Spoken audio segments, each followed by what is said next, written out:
जय हिंद साथियों। आज के इस लेक्चर्स में हम करने वाले हैं क्वेश्चन नंबर 6। क्वेश्चन नंबर 6 अपना दिया हुआ है एल लंबाई वाले सरल लोलक आवर्त का टी समीकरण। आवर्त का टी है, समीकरण दिया हुआ है T equal to 2 pi into root of L upon में जी में प्रदर्शित किया जाता है। टी के मान में प्रतिशत त्रुटि ज्ञात कीजिए। यदि एल के मान में 2% की त्रुटि है तो ठीक है, ये कह रहे हैं भाई प्रश्न के अनुसार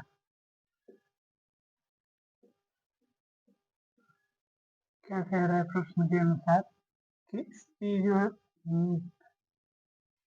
लंबाई में जो त्रुटि है वो है डीएल कितना 2%। कितना है भाई? 2%। और समीकरण अपना दिया हुआ है T equal to 2 pi into L by G. अब दोनों पक्षों में लाग लेते हैं, taking log of both side. ठीक है, तो ये हो जाएगा log T equal to log 2 pi upon में root of G plus 1/2 log L. ठीक है, अभी आगे बढ़ते और डिफरेंशिएट करते हैं टी के रूप में, तो 1/t dt अपान में dl।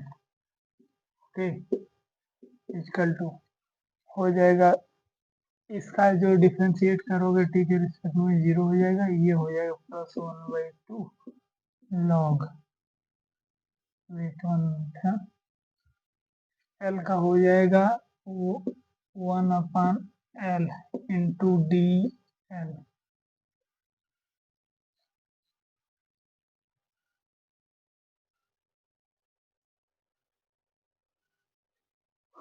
एल नहीं होगा, यहाँ पे सी जाएगा। ठीक है,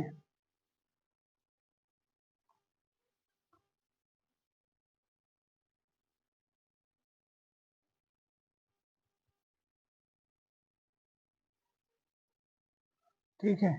अब हम इसको उधर ले चलते हैं। अच्छा, इसे आप देख लीजिए, हम इरेज करते हैं, उसके बाद आगे बढ़ते हैं। वीडियोस को आप रोक के जो है पॉज कर लिया करें।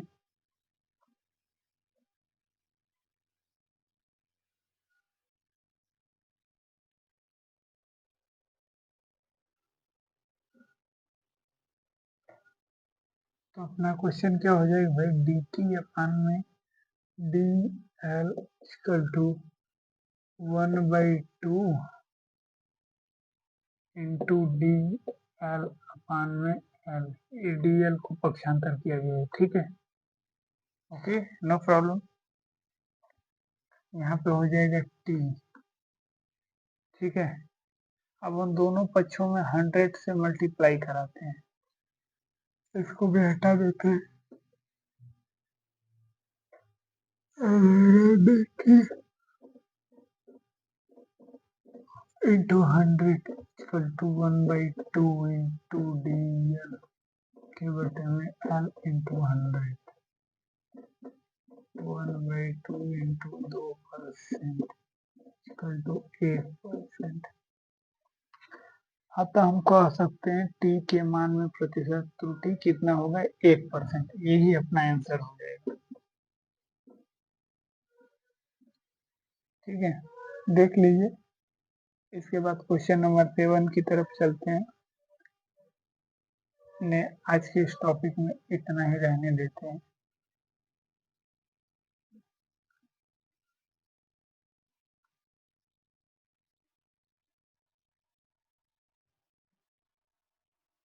ठीक है, इसे इरेज करते हैं।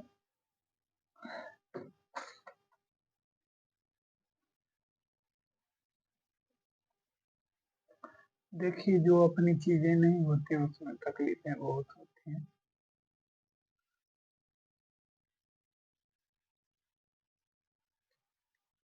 आइए क्वेश्चन नंबर 7 देखते हैं। इसीलिए कहते हैं ना कि दर बदर भटकने से क्या होगा, दर बदर भटकने से क्या होगा, वही होगा जो किस्मत में लिखा हो। क्वेश्चन नंबर 7 अपना क्या कह रहा है भाई, त्रिभुज एबीसी में भुजा सी और कोण सी अचर है, यदि शेष अवयवों में अल्प परिवर्तन हो जाता है तो दिखाइए कि डी ए अपान में cos A plus D B upon में कॉस बी बराबर जी। लिखते हैं, हम जानते हैं एक फार्मूला होता है, ठीक है, ए अपान में sine A equal to B upon में sine B equal to P upon में साइन पी, ठीक है। इक्वल टू क्या होता है भाई, परंतु सी और सी अचर है, ठीक है। ये सी वैल्यू वाला और ये एंगल सी दोनों क्या है, अचर है, ठीक है। तो हम मान लेते हैं स्मॉल सी अपान में sign C equal to K, ठीक है। अब उसके बाद जब ये बराबर है तो यहाँ पर के इसका मान रखने पर तो ये भी हो जाएगा, ये sine A equal to B sine B equal to K, ठीक है। तो हम एक बार इसके साथ लेते हैं एक बार इसके साथ, तो हो जाएगा A equal to K sine A B equal to K sine B, okay. D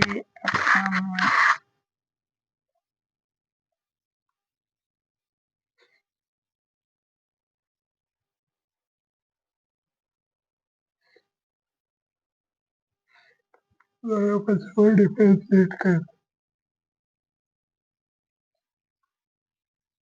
इसको ए के सापेक्ष में इसको बी के सापेक्ष में, तो डी ए अपान में डी कैपिटल ए तो के कॉस ए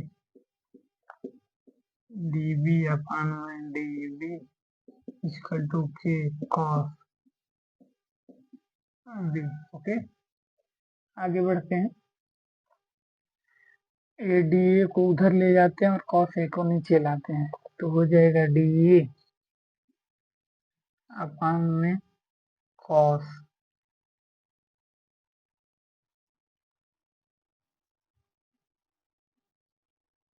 इक्वल टू के डी ए, उसी प्रकार से डी बी अपान में कॉस बी इक्वल टू के डी बी,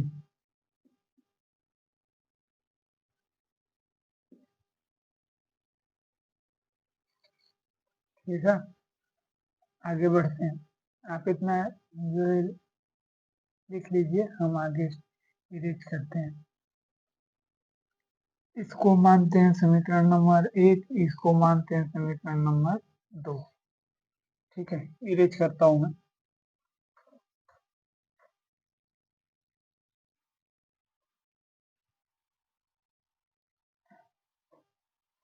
समीकरण 1 व 2 से,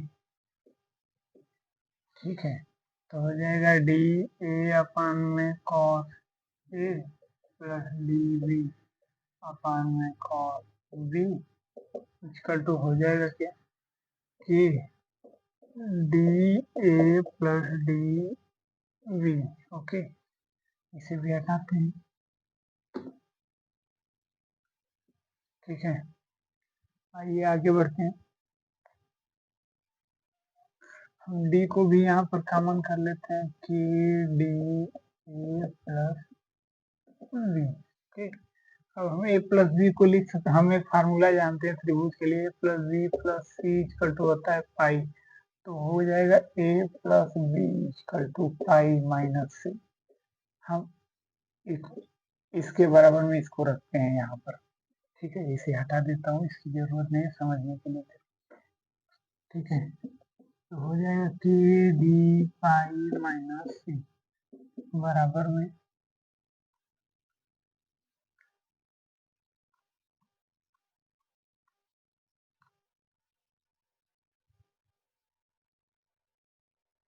तो सी एक अचर पद है और पाई भी एक अचर पद है, तो दोनों को हम डिफ्रेंशिएट अगर करते हैं, दोनों को अगर डिफ्रेंशिएट करते हैं तो ये क्या हो जाएगा, जीरो हो जाएगा।